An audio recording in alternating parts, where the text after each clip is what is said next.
Hello everyone. So today we are going to speak about a debated topic, that is urbanization has a positive or negative impact on the biodiversity. I will be speaking for the motion and my fellow debater SOHINI SAMUI is against the topic. Hello everyone, my name is SOHINI SAMUI. Today we are going to speak about the debated topic urbanization has positive and negative impact on the biodiversity. I will be speaking against the motion and my fellow debater Aniya Agarwal is speaking for the motion. So to begin with, I would like to state some strong facts which justifies my point that how urbanization positively affects the biodiversity. So the first point is provide habitat. Urban green spaces, parks, and gardens supports local species and create corridors for wildlife movement. Second, promote ecological restoration. Urban areas can be restored to support native species and ecosystems. Third, support sustainable living. Cities encourage a compact and efficient living, therefore reducing the consumption of resources, which leads to a development of a sustainable environment for our future generation. Fourth, foster community engagement. Urban citizens participate in conservation efforts, therefore raising awareness and supporting biodiversity. Fifth, encourage innovative solutions. Urbanization drives innovation in green technologies, sustainable infrastructure, and eco-friendly practices. So, therefore, we can summarize that how these 5 points positively affects the biodiversity and helps promoting and supporting the biodiversity in various ways. At the beginning of this debate, I will say something that will justify my points. Habitat loss. Urban development results in deforestation, soil degradation, and wetland destruction, pushing species to extinction. Species displacement. Urban noise, light pollution, and human activity disrupt species behavior, causing them to live or die off. Fragmentation. Urbanization creates isolated habitats, hindering species movement, genetic exchange, and survival.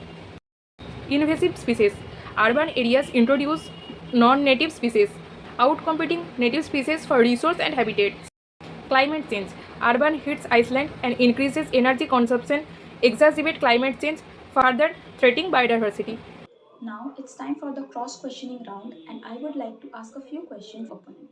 The first question is, how do you address the issue that urbanization can improve economic opportunities and standard of living of people, reducing the natural resources? The second question is, can you provide any evidence which shows that urbanization is the primary cause of species extinction and ecosystem degradation? Now it is time for the cross question. At first, I would like to answer her question.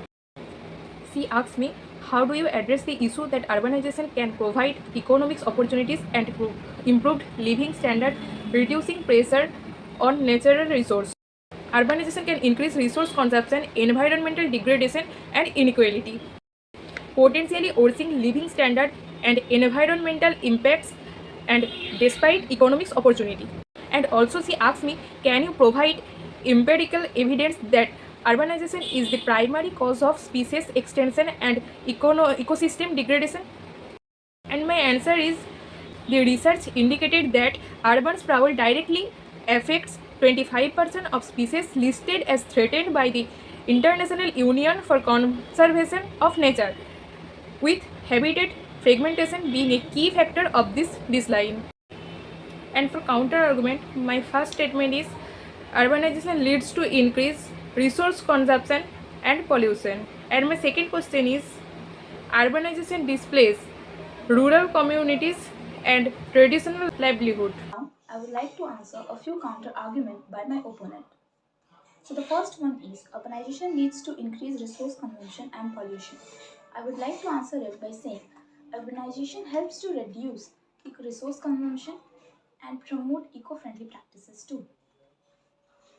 Well, it is not an inherent consequence of the urbanization itself, but rather a result of unsustainable practices and lack of planning. In fact, cities can be more resource efficient and environmental friendly than rural areas. Cities can provide services infrastructure more efficiently, which helps in reducing per capita of resource consumption. urban areas reduces the need for personal vehicles, therefore promoting the use of public transportation. Innovations done in the urban areas using technology helps the environment to be more green and clean. The second argument is urbanization displaces rural communities and traditional livelihoods. I would like to answer it by saying urbanization provides economic opportunities and better standard of living for rural migrants. In fact, well-planned urbanization can preserve cultural heritage, support rural-urban linkages, provide alternative livelihoods, and ensure inclusive growth. So, in conclusion, we can say that a sustainable urban planning and design can mitigate the negative impacts. Innovative cities incorporate green infrastructure, urban agriculture, and biodiversity friendly policies, demonstrating that urbanization can coexist with biodiversity. Thank you. In the conclusion, I would like to say the debate highlights the complex relationship between urbanization and biodiversity. While urbanization poses significant threats, sustainable planning and innovation can mitigate negative impacts. To protect biodiversity, it is essential to adopt eco-friendly urban policies, promote community engagement, and balance human development with environmental conservation. And I also say some recommendation. Integrated urban planning. Incorporate green spaces, ecological restoration, and biodiversity friendly policies. Sustainable infrastructure. Invest the green technology, efficient energy system, and eco-friendly transportation. Community engagement. Educate citizens about biodiversity importance and involve them in conservation efforts, research and monitoring. Continuously assess urbanization's impact on biodiversity and adapt strategies accordingly. By adopting the holistic approach, we can minimize urbanization negative impacts and create thriving biodiversity rich cities for future generations.